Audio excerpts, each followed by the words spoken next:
Salutare băieți și Paște fericit alături de cei dragi. Filmez acest videoclip după ce am filmat această parte, de fapt după ce am filmat videoclipul inițial. Așa că voi o să vedeți partea aceasta înainte de videoclip. Iar videoclipul va fi cu porumbei, așa că vă las cu videoclipul acolo în continuare. Vizionare plăcută. Salutare fraților și bine v-am găsit la un nou episod pe canal. Facem un episod și cu porumbei. Avem aici două achiziții noi. Ne-am băgat aici cu cocoșelul și cu găina de pitici. Cu pitici ăștia.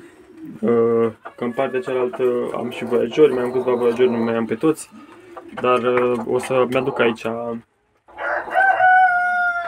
aici și ceilalți doi voltați băieți și o să le iau și cu o femelă dacă o să găsesc duminica aceasta în târg. Avem aici femela. Este o femelă voltat. O culoare foarte interesantă, un galben așa deschis. Un roșu deschis de fapt, cu alb pe spate și încălțătură. Ia uitați, foarte, foarte frumoasă. Aici avem cocoșelul, care o să vă arăt că și găina stă pe ouă. A picat cloșcă și am lăsat niște ouă pe care le-a avut ea acolo, nu le-am luat deloc.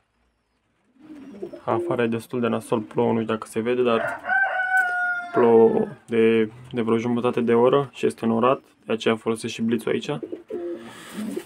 Imediat o să vă arăt și masculul. Ia uite și masculul. Mascul foarte mare, foarte frumos. Are o cremă verde la picior, nu are inel. Îmi place cel mai mult la el coada. I-am cam deranjat eu acum puțin. Se cuibăreau, masculul este mai bătrân față de femeia. Femeia este 2021 și masculul de 2017. Din câte mi-a zis omul respectiv. Aici le făcusem eu o boxă să nu cumva să-i bată cocoșul, dar de unde că femeia este foarte rea și bate cocoșul. Dacă se apropie de boxa ei, văd că și-au strâns pe aia aici. Hai să vă arăt imediat, să iau să-i pun pe boxă.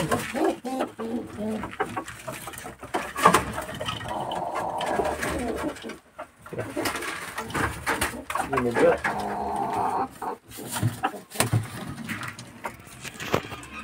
Ia uitați. Eu zic că fac o pereche destul de frumoasă. Aici au niște paie strânse. Aici am cloșcuța pe ouă. Uitați femeluța, o să dau imediat la o parte să verific ouăle și să vă arăt și câte ouă are. Ia uitați, acolo am verificat acum ouăle. S-a pus femeia înapoi s-a pus găinușa înapoi pe ouă. Are 7 ouă din 11 mai are. Și toate sunt fertile. Înseamnă că cocoșelul și-a făcut treaba. Iar la rândul ei și găinușa s-a făcut treaba de a le încălzi. Deci, curând să avem puișor, o să-i las pe aici pe jos pe toți, cu mămica.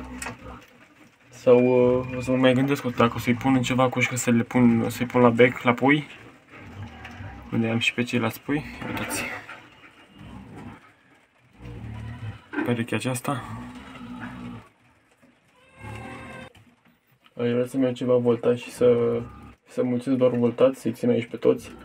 Undeva la vreo 6, între 6 și 10 perechi de voltați, de preferat 6 perechi aș vrea, pe mai multe culori, dar acum contează și ce au avut în spate, ce culori au avut în spate. Eu sunt curios ce pui vor scoate acești porumbei, deja sunt pereche, așa i-am luat, eu am de vreo săptămână și ceva.